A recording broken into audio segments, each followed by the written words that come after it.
Pessoal, estamos aqui ao vivo, né, no Instagram do Brasil Escola. Sou o professor Fred de Biologia e hoje a gente vai conversar um pouquinho aí sobre uma parte bem legal da biologia, a microbiologia, né? A gente vai falar um pouquinho de fungo, um pouquinho de bactérias e também de vírus. A gente vai entender meio que o conceito, como é que a gente define eles, tá bom? Esperar o pessoal entrar aí, a gente logo começa. Boa tarde para todo mundo, né? Também espero que todo mundo esteja bem em casa, né? Que a quarentena esteja funcionando aí onde você mora e que esteja ajudando demais todas as pessoas próximas a você, sua família, né? E você também.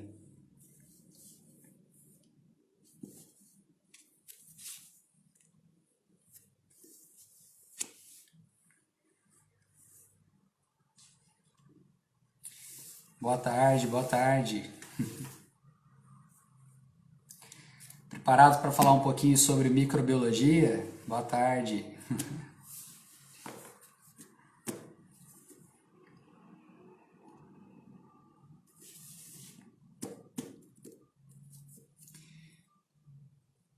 Acho que é o melhor momento, né, para a gente entender por que não dá para usar um medicamento, né, em uma certa doença ou por que não funciona em todas as doenças, né? É bacana a gente entender a diferença entre cada micro-organismo.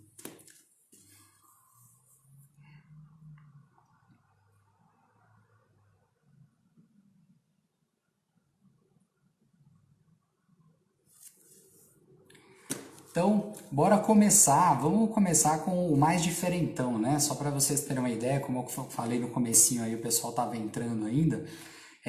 Hoje a ideia é a gente levantar as informações para entender, né, qual é a diferença entre o vírus, entre uma bactéria e entre um fungo, né? Dos três tipos, né, desses micro-organismos, nós temos representantes que causam, né, patologias, causam doenças em humanos, né, tanto humanos, quanto plantas, quanto outros animais, né, em geral. Então fica muito comum, faz parte do nosso cotidiano, né, as pessoas sempre falarem a palavra tal micróbio, ou sei lá, germes, e a gente sempre escuta o pessoal falando, né, esses termos aí, mas nem sempre é o mais correto, tá? Nem sempre é a forma real de você lidar com aquela situação. E você também precisa entender que várias doenças podem ser causadas por agentes diferentes, né? Então tem uma doença que é causada por vírus, tem uma doença que é causada por bactérias, tem outra que é por fungos, e também existem doenças que apresentam sintomas semelhantes e que podem ser causadas por vírus, por fungo, por bactéria. Por exemplo, a gente tem a pneumonia, por exemplo, pode ser causada por um agente viral, pode ser causada por um agente bacteriano, pode ser causada por um agente fúngico, né? Aquele quadro de infecção nos brônquios, né? Nos alvéolos pulmonares, né? Que vai ter o quadro lá de pneumonia. Então a gente precisa pegar essa ideia. Então vamos montar um esquema, uma sequência para a gente chegar no consenso de perceber que os três seres são bem diferentes, tá bom? Então vamos começar com o mais diferente de todos, que são os vírus, né? Reni, as aulas da playlist no canal estão em ordem? Olha, elas seguem a ordem de lançamento no primeiro momento, depois elas ficam classificadas lá certinhas, tá? Geralmente a gente segue o mesmo padrão para publicar os vídeos lá, para ficar tudo juntinho na playlist, tá bom? Pessoal, então, começando com os vírus, né? Seria o melhor momento para a gente conseguir falar sobre vírus, né? Porque o Brasil e o mundo, né, estão passando por um processo de pandemia causado por um vírus, né? Pela propagação, né, de uma doença relacionada com o vírus. Os vírus, eles têm uma grande discussão sobre se é ou não um ser vivo, né? Essa discussão permeia aí tem muito tempo já. Em alguns locais, em algumas literaturas, geralmente já trazem um grupo específico para tratar dos vírus, mas aqui no Brasil a gente ainda tem essa discussão se é vírus ou não. O que eu quero deixar bem claro para vocês é porque depende de qual é o ponto de vista, tá? Primeira característica é a mais extraordinária dos vírus. Eles não possuem estrutura celular, então eles não têm célula. O que é basicamente um vírus? O vírus, basicamente, pessoal, ele é um material genético, seja DNA ou RNA, protegido por algum envoltório. Tem alguns vírus que têm apenas um envoltório, que a gente chama de capsídio. Tem outros que, além do capsídio, vai ter uma outra proteção. E aí o pessoal chama, né, de os vírus envelopados. Então, ele não tem estrutura celular, não tem citoplasma, não tem membrana plasmática. Por mais que algumas pessoas geralmente falam, mas tem essa proteção, poderia ser uma membrana plasmática? Olha, no geral, não, por causa da composição, né? Porque quando a gente compara a membrana plasmática de outros seres celulares, é bem diferente da estrutura que a gente encontra nos vírus, né? Como eu falei, o material genético vai estar envolvido por uma membrana, né, que é o capsídio, formado basicamente por proteínas, né? Essas proteínas são sintetizadas a partir do próprio material genético do vírus, pode ser DNA ou RNA, como eu falei. Já o envelope, né, que vai ser a estrutura que vai ficar em volta de tudo isso, né, o núcleo capsídeo ali, o material genético, a proteína, a camada de proteína e essa estrutura que está em volta, o envelope, ela é formada tanto por proteínas sintetizadas com o próprio material genético do vírus, quanto algumas partes, principalmente de lipoproteínas ou de lipídios, que o vírus rouba da célula hospedeira. E aí vem outra característica do vírus, que também é única dele. Ele é obrigatoriamente um parasita intracelular. Como assim? Quer dizer que ele só vai ter a sua função, a sua atividade dentro de uma célula hospedeira. Então ele precisa estar contaminando alguém, né? Ele precisa estar parasitando algum ser para que ele tenha suas funções metabólicas ativas. Então ele meio que domina a minha célula, né? Geralmente quando a gente passa essa informação para crianças, eu sempre falo, eles são piratas, né? Eles invadem as células e saqueiam os recursos. Recurso de quê? De produzir mais vírus e conseguir contaminar mais células, e assim, à medida que eles vão se replicando, vão se reproduzindo dentro do seu organismo, eles vão trazendo os malefícios, seriam os problemas, né, dentro do nosso corpo. E aí vai desencadear todos os sintomas, e aí cada doença, cada vírus vai ter um sintoma diferente. E aí também vem outro detalhe bem legal sobre os vírus, que eles são específicos para determinados tipos de células. A maioria dos vírus, eles têm adaptações claras, bem marcadas, de qual célula ele vai conseguir parasitar, né, infectar, e qual organismo ele está adaptado. Puxando um pouquinho sobre o corona que a gente está vivendo, as pessoas falaram, saltou de uma cobra para o humano. Não faz muito sentido, porque são dois organismos muito distintos, muito diferentes, né? Temos um réptil e um mamífero. Então ele precisava ter uma característica um pouco mais próxima. Aí falávamos do morcego, falou-se também do pangolim. Ainda não tem comprovação nenhuma de que saltou, mas por serem mamíferos é mais fácil a gente encontrar as mesmas proteínas no envelope, né, do vírus que eu encontro nos humanos, eu também poderia encontrar essas proteínas em um outro animal. Então isso seria o nosso pontapé inicial para poder descobrir de onde veio esse vírus e como nós podemos lutar contra ele. Porque a ideia é você descobrir tudo que você pode ali do seu inimigo para conseguir combatê-lo, né? Então, como eu já falei, o vírus ele é acelular, ele não tem célula e ele é um parasita obrigatório. Como eu falei para vocês, ele tem um material genético, pode ser DNA ou RNA. Geralmente os vírus que têm DNA a gente chama de adenovírus, né? E os vírus que têm RNA, eu já vi várias classificações, mas eu gosto muito de falar que simplesmente são vírus de RNA, tá? Porque senão as pessoas confundem com a palavra retrovírus, né? Retrovírus é um grupo especial de vírus que tem a capacidade de transformar RNA em DNA, indo totalmente contra a ideia do que a gente faz normalmente no nosso corpo, né? As nossas células fazem normalmente, que é pegar DNA, transcrever RNA, traduzir proteínas. Já os retrovírus fazem um processo antes, eles pegam o RNA, transcrevem de forma reversa para DNA, para depois criar novos RNAs e novas proteínas. E por que o vírus quer proteína? Porque são as principais estruturas de proteção dele, né? Como eu falei, são os envelopes e o capsídeo, né, de proteção, e isso vai ajudar demais na disseminação. No ambiente externo, né, no material, uma folha de papel, na superfície ou no ar, eles ficam no que a gente chama de uma maneira como se fosse dormente, latente. ou cristalizada, né? Eu já ouvi muitas literaturas falando assim também. Você está falando que ele não está de forma ativa, tá? Ele está numa forma totalmente ali blindado, dormente, esperando a oportunidade de entrar dentro de um organismo, beleza? Qualquer coisa, se vocês quiserem me perguntando aí sobre vírus, eu vou respondendo, tá?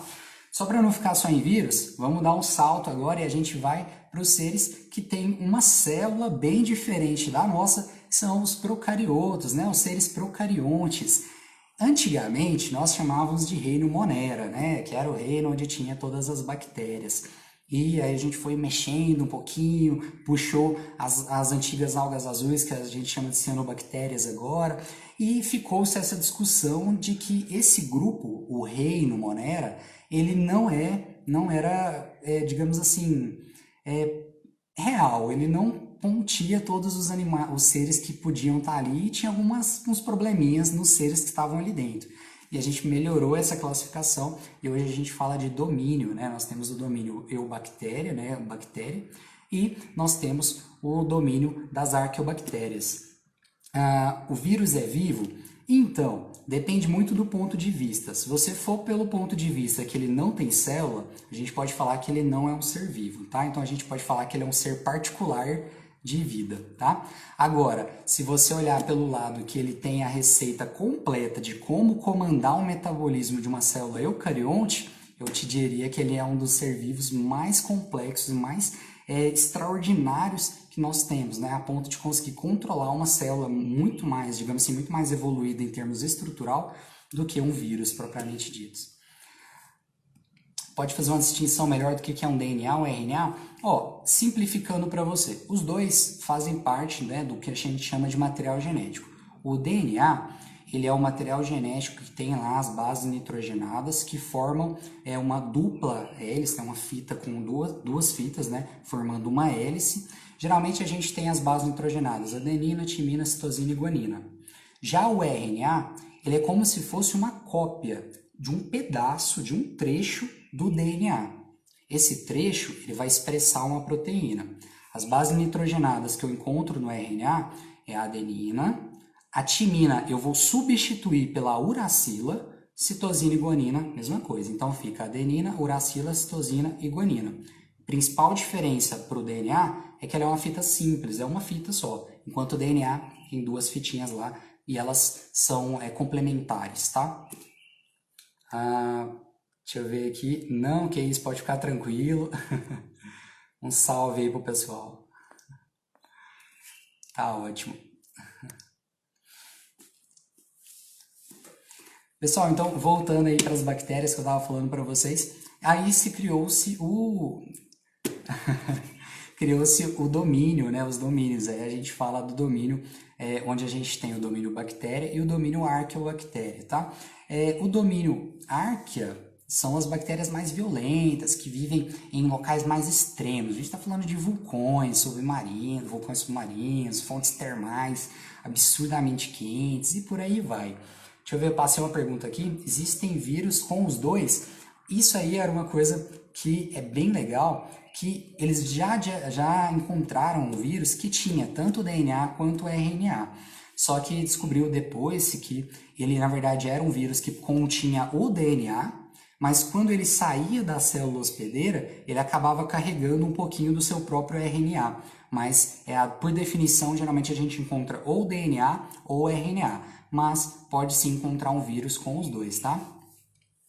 O que esperar para o Enem com esse ano que sempre cai? Cara, em relação a vírus e bactérias, sempre vacina e soro, sempre. É o que eu ia deixar mais para o finalzinho da live, eu ia comentar com vocês, que é o que sempre aparece, é a relação de como a vacina atua no nosso corpo, ou como ela é produzida, como é que você busca ela, né? Porque as doenças causadas por bactérias também têm vacinas, eu também posso produzir de uma maneira semelhante quando o vírus, mas tem uma certa diferença, porque como eu estava falando, as bactérias, elas apresentam estrutura totalmente diferente dos vírus, né?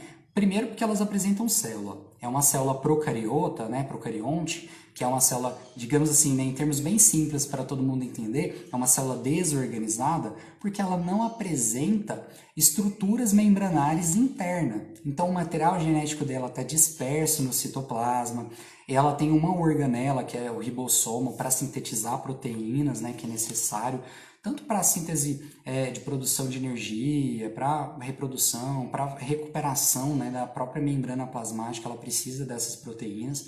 Então é necessário, né, ter no citoplasma ter uma organela para fazer proteína, que é o ribossomo, né? E as bactérias, elas evoluíram em locais e juntamente com os seres eucariontes de várias formas diferentes, por isso que a gente tem várias bactérias diferentes. Muitas pessoas costumam falar, a bactéria só faz mal, só faz mal, só faz mal. Na verdade, são poucas as que fazem mal para o humano. Nós temos muitas bactérias vivendo em associação com o nosso corpo, né, de uma forma benéfica, muito mais do que as que causam mal, né?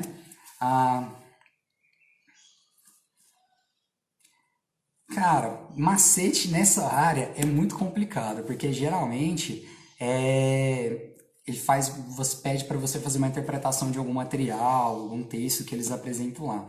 Mas o macete que eu posso te dizer é a da vacina e do soro, né? A vacina ela te prepara para o pior, então ela vai estimular o seu sistema imunológico a te defender.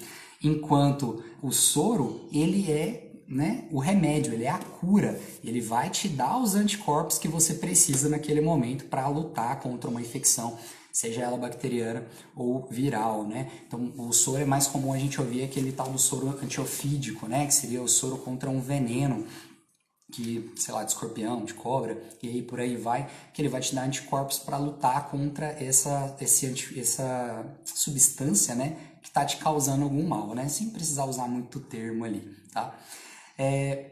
Voltando lá para as bactérias, uma coisa que eu quero chamar muita atenção de vocês é que muita gente confunde quando a gente fala de proteção. A bactéria, ela apresenta membrana plasmática, ela também pode apresentar parede celular. E além disso, algumas apresentam cápsula. Então, elas têm três estruturas de proteção, né? Digamos assim, as que apresentam essas três estruturas. Técnica de resolução e interpretação eu tenho um pouco de problema. O Reni Santos, cara, essa parte de interpretação, eu vou te falar assim uma coisa bem simples. Em biologia, você precisa entender muito bem os conceitos que permeiam a matéria como um todo, né? Então você precisa começar a tentar fazer ligações, né? Então, por exemplo, aqui eu estou tentando fazer uma ligação entre vírus e bactérias e depois ainda falar de fungos que não tem uma ligação muito direta, porque quando você junta, coloca esses dois um do lado do outro, eles não têm muita semelhança, mas só pelo fato deles conseguirem, né, afetar o meu organismo, eles já entram numa classe ali muito especial de biologia. Então você tem que começar a fazer uma relação entre as coisas que elas apresentam. E aí a gente puxando, né, de novo lá para a ideia da bactéria, o que eu queria falar para vocês. Quando a gente fala que a bactéria tem parede celular, todo mundo pisca aquela luzinha e fala assim, mas espera aí, quem tem parede celular é célula vegetal? Mas o que acontece? Vários outros seres também apresentam essa estrutura de proteção. Só que o que vai mudar de um para o outro é basicamente, pessoal, a estrutura que compõe essa parede celular. No caso das bactérias, peptidoglicanos, né? Alguns aminoácidos ligados com alguns disacarídeos, tem alguns diferentes, né? No domínio Archer eu tenho uma porrada de lista lá de diferentes composições. Isso vai diferenciar demais de uma célula vegetal ou de uma célula de fungo, que aí eu já faço uma ponte aí para ligar. As células dos fungos também apresentam parede celular, só que elas não são feitas, né, de celulose, elas vão apresentar quitina, bem diferente lá das células que a gente encontra nas células vegetais, né, em algumas plantas mais comuns, tá? Sim, exatamente, isso aí que eu ia falar. Algumas bactérias que nós temos no nosso intestino, no nosso sistema digestório, elas são extremamente essenciais na produção, por exemplo, na ativação da vitamina K. Você tem várias outras funções, por exemplo, a maior de todas, e é uma que sempre está relacionada com questões de você utilizar de maneira mais equilibrada, digamos assim, mais sustentável, a nossa produção de lixo. Seria você começar a utilizar bactérias decompositoras. Por quê?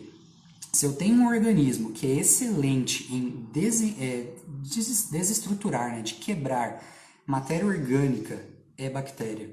Tá? Bactérias e fungos são os maiores decompositores que nós temos. Né? Ah, tem outros? Tem. Beleza? Mas os principais, bactérias e fungos, eles são seres decompositores, são eles que vão quebrar matéria orgânica e até matéria inorgânica, né, dependendo do tipo de bactéria, e devolver ou reciclar alguns nutrientes, alguns minerais de volta para o solo.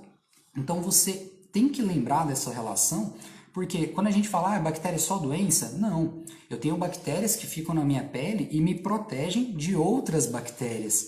Só que se eu, por exemplo, tomo um antibiótico sem nenhum tipo de controle, ou sem, né, a Deus dará, estou sentindo dor de cabeça e vou tomar um antibiótico, eu posso exterminar bactérias boas e abrir caminho para bactérias ruins. Ou eu posso desequilibrar a quantidade de bactérias que eu tenho, criar uma mega, né, população de bactérias e elas vão produzir substâncias tóxicas para o meu organismo. E aí que vem a ideia da vacina e do soro que eu estava falando para vocês.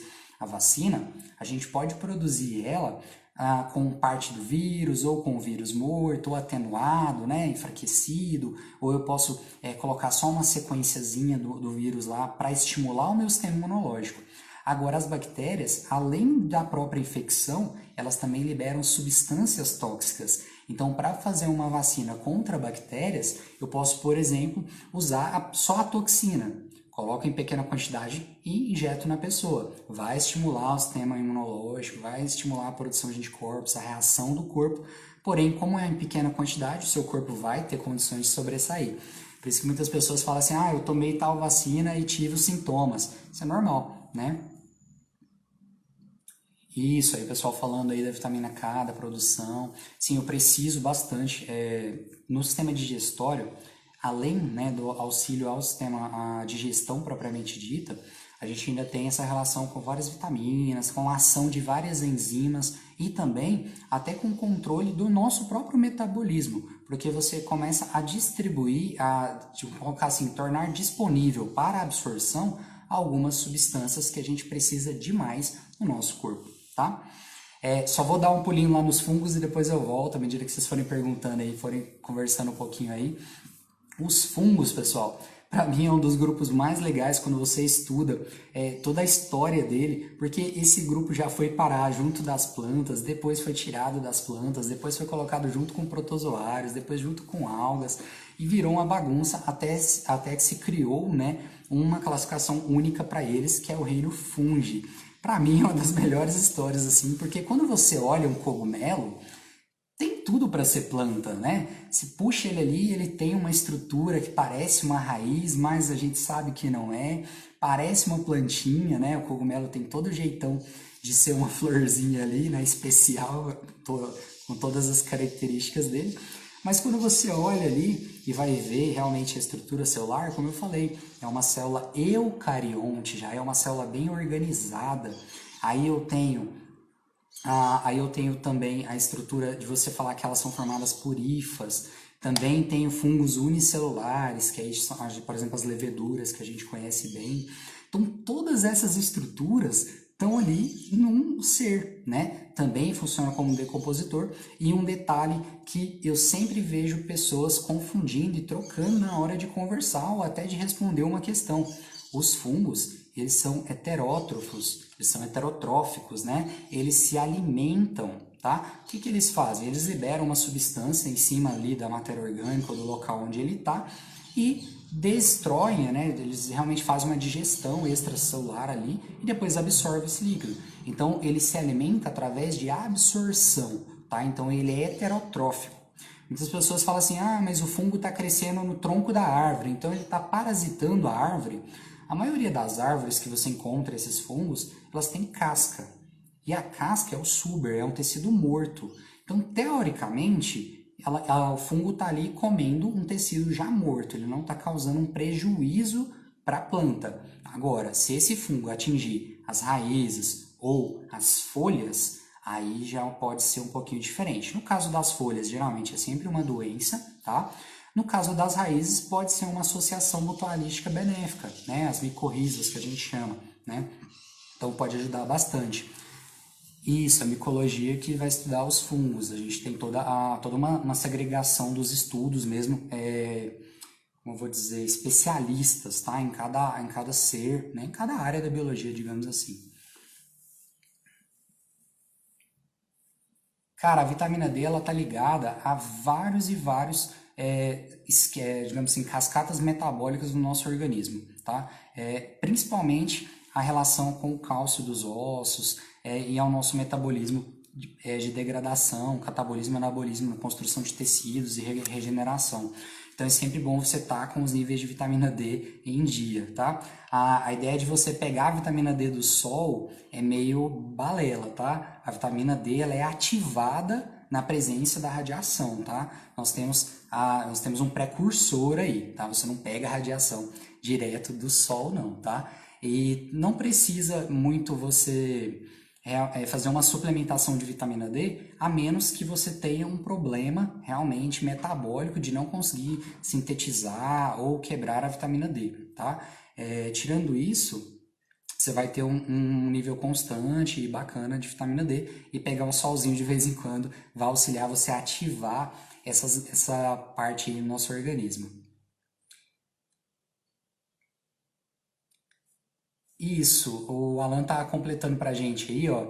Esses fios muito finos de células que a gente chama são as hifas. E aí eu tenho um detalhe para passar para vocês.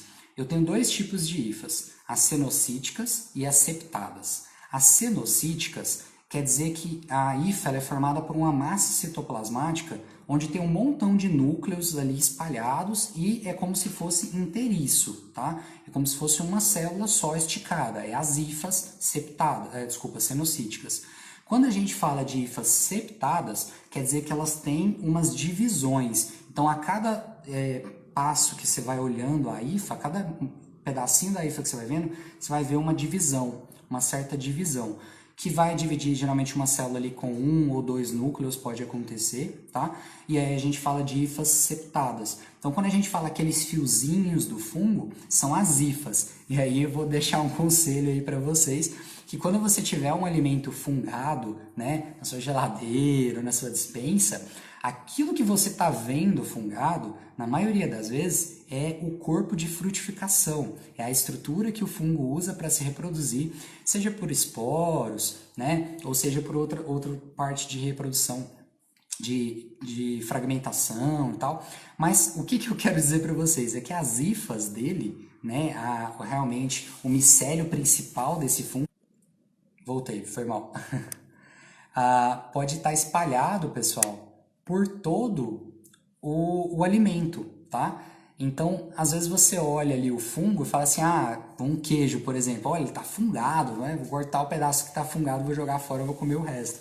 As hifas, o micélio, né, vegetativo, que seria a parte principal do fungo, tá ali esticada, tá? Então, olha que bacana.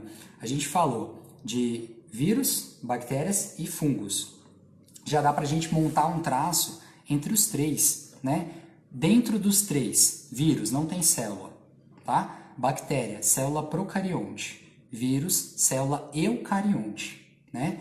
Se a gente for relacionar a parede celular, enquanto o vírus não tem nada de estrutura, a bactéria tem parede celular formada por peptidoglicanos e o fungo vai ter a parede celular formada por quitina, você já consegue fazer uma relação ali de que elas não têm nada a ver, né? Tanto é que bactérias faz parte lá do domínio, está totalmente fora do domínio eucária, que é onde eu tenho o reino fungi, né? E o vírus, por enquanto, está boiando aí na classificação e está fora da classificação que a gente tem, né? Essa classificação clássica dos reinos e agora dos atuais domínios, né? Dos três, só os fungos são eucariotos? Sim, só os fungos vão ser eucariontes, tá? Eu gosto de pensar, na verdade, o contrário. Só as bactérias são seres procariotos. Todo o resto é eucarionte. Lógico, tirando o vírus aí da nossa contagem, do nosso padrão, né? Que a gente fala dos domínios eucário e domínio onde você tem bactéria e arqueobactérias, né? Sobre a questão do desenvolvimento, né? Como é que a gente compara os três? Enquanto vírus são parasitas obrigatórios, né? São acelulares, isso aí. Enquanto os vírus são parasitas obrigatórios e precisam de um hospedeiro, bactérias eu tenho aquelas que conseguem viver no ambiente de boa, tem aquelas que podem viver associadas e tem aquelas que realmente podem trazer as doenças, né? Malefício do nosso organismo. Fungos, eu tenho os unicelulares, tenho os pluricelulares, tem aqueles que fazem mal pra gente, tem aqueles que não fazem mal pra gente e segue a vida, né? Colocando aí nessa conta ainda, a gente tem algumas bactérias que a gente utiliza na nossa culinária para a produção de iogurte, por exemplo, e eu também tenho fungos que a gente utiliza para a nossa alimentação própria, né? A gente come o cogumelo propriamente dito, né? Em vários pratos. A gente pode utilizar alguns fungos para fazer, por exemplo, fermento, né? Fermento biológico, algumas leveduras. Nós podemos utilizar fungos para a produção de queijos, né? Para um gorgonzola, se eu não me engano, é um queijo, tem lá, né? Um funguinho lá, pode ter uma contaminação, não vai liberar toxina, então a gente pode comer normalmente, tranquilamente, né? Na culinária derivada da japonesa, a gente tem, né, o shimeji, tem o shiitake também, né, tem o champignon. Então a gente tem vários tipos diferentes aí para a gente poder conversar, tá? Alan, o TMV, que é o vírus do mosaico do tabaco, ele foi o primeiro a ser classificado, tá? Primeiro eles achavam que era uma bactéria, aí eles fizeram um tratamento onde eles passam uma malha de porcelana sobre a folha do tabaco para ver se eles conseguiam capturar a bactéria e nunca capturava. E aí demorou muito tempo e eles pegaram e descobriram que não tinha como pegar mesmo. E só com a descoberta do microscópio eletrônico, né, que é onde você começa a fazer a varredura da superfície, foi que eles começaram a levantar a estrutura do vírus. E aí você teve a primeira, digamos assim, identificação de um ser totalmente diferente dos outros, que foi o TMV mesmo, que é o vírus do mosaico do tabaco, tá bom? Que, se eu não me engano, ele é um dos únicos que tem um formato espiral de proteínas em volta de um RNA. Ele é bem bacana, tá? Foi um dos primeiros mesmo. Pessoal, acho que já tem um tempinho que eu tô falando aqui, né? Vixe, já tem um tempão. Se vocês tiverem mais alguma dúvida, alguma coisa que vocês queiram que eu possa tentar fazer uma relação entre vírus, bactérias e fungos, estou aqui para ajudar vocês aí mais alguns minutinhos aí, porque senão todo mundo cansa também, né?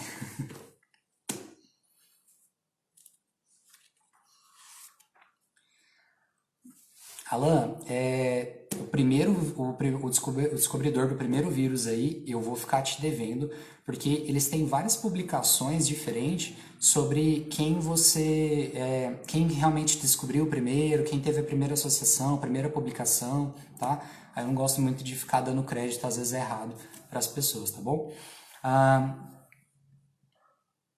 Qual a diferença entre a pneumonia bacteriana e a viral? Na maioria dos casos, os sintomas, eles são os mesmos, tá? Na maioria dos casos, elas são basicamente idênticas em questão de sintoma. O que vai mudar é o tratamento, né? Numa pneumonia viral, você vai tratar o acúmulo de líquido da infecção que está acontecendo lá nos alvéolos pulmonares e tudo mais, com o tratamento dos sintomas e com medicamentos relacionados à infecção. Já na bacteriana, aí eu já posso administrar um antibiótico, né, para poder eliminar essas bactérias aí que a gente tem, tá?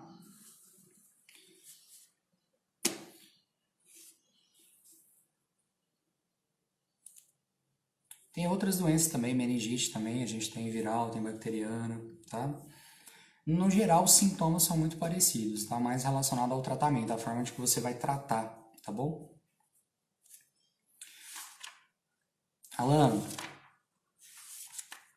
tem que tomar cuidado. Eu te falei sobre essa questão dos dados aí, tá? De 1892 e tal, tem que tomar cuidado. Eu ouvi falar que a bacteriana é mais séria, isso é verdade? Olha, tudo que envolve você ter que matar um micro-organismo, né, você tem que ter um medicamento, é mais complicado, tá? A bacteriana, ela pode chegar a um estágio mais avançado do que a viral, porque a viral você vai tratando os sintomas, a pessoa vai se controlando. Na bacteriana, vamos falar que você ou eu utilizamos de antibiótico de forma indiscriminada. Eu posso estar criando superbactérias ou selecionando bactérias cada vez mais fortes, e se eu, por exemplo, pegar uma pneumonia bacteriana com essa bactéria selecionada, eu posso ter um problema na hora do tratamento, né? Então essa é a grande verdade por trás quando a gente fala assim, não toma medicamento sem prescrição médica, é por conta disso, porque você pode selecionar organismos cada vez mais resistentes e o tratamento vai ser bem mais complicado, tá? Aí isso varia de pessoa para pessoa, tá bom? Eu já ouvi casos de pessoas com pneumonia bacteriana tranquilos e casos de pessoas com pneumonia viral muito complicado, casos de UTI, tá bom? Pessoal, agradeço demais aí a presença de todos vocês, já tem um tempão que eu tô aí, para não cansar vocês, agradeço demais a presença de todo mundo e a participação de todo mundo aí, foram vários que ajudaram demais aí a live aí, e para a próxima semana a gente conversa mais um pouquinho de outro assunto, a gente vai puxando aí. E não esquece de seguir a gente lá no canal lá do Brasil Escola, lá no YouTube. Essa live vai ficar disponível lá para vocês, tá bom? Vai ficar aqui também no Instagram por 24 horas, se eu não me engano, né? O Stories. E também segue a gente nas nossas redes sociais, aqui no Instagram. A gente tem todo o material, vai saindo lá. E agora a gente está com a novidade, que é o podcast. Também dá para seguir lá pelo Spotify, se eu não me engano. Gente, eu vou ficando por aqui. Até a próxima. Tchau, tchau para vocês.